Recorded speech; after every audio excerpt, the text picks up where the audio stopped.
എഴുതാൻ പറഞ്ഞാൽ നമുക്ക് എഴുതാൻ പറ്റുമോ? ഒരിക്കലും പറ്റില്ല. എഴുത്ത് എന്ന് പറയുന്നത് ഞാൻ നേരത്തെ സൂചിപ്പിച്ചതുപോലെ അപൂർവ വസ്തു നിർമ്മാണക്ഷമതയാണ്.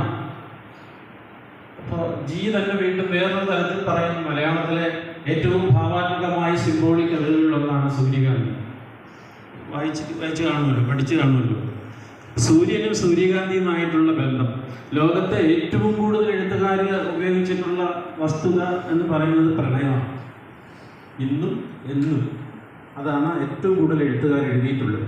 നമ്മൾ ആലോചിക്കും, എഴുത്തുകാരന് എന്തെല്ലാം സർഗവാസനകളിലൂടെ കടന്നു പോകാനുണ്ട്. അതിന് നമ്മൾ എന്ത് ചെയ്യണം? നല്ല പരിശീലനം നേടണം. ട്രെയിനിങ്, ഇവിടെയാണ് നമ്മൾ ട്രെയിനിങ്. അതിൻ്റെ പരിശീലനം നമ്മൾ എങ്ങനെ നേടുക എന്ന് പറഞ്ഞാൽ, മലയാളത്തിൽ ലോകത്തിൽ ഏറ്റവും കൂടുതൽ ആളുകൾ എഴുതുന്ന ഭാഷ ഇംഗ്ലീഷല്ല, മലയാളം. നമ്മളെ നാട്ടിൽ എഴുത്തുകാർക്ക് ഒരു പഞ്ഞവുമില്ല.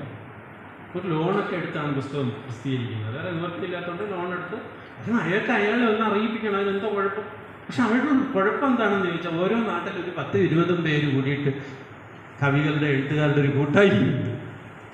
ഈ കൂട്ടായ്മയിൽ പലപ്പോഴും നടക്കുന്ന എന്താണെന്നറിയാമോ? പരസ്പരം പുകഴ്ത്തുക. അയാളും നശിക്കും, മറ്റവനും നശിക്കും. അവരെഴുതുന്നത്, ഒരാൾ എഴുതുന്ന അയാളെങ്കിലും ഒന്ന് വായിക്കണ്ടേ?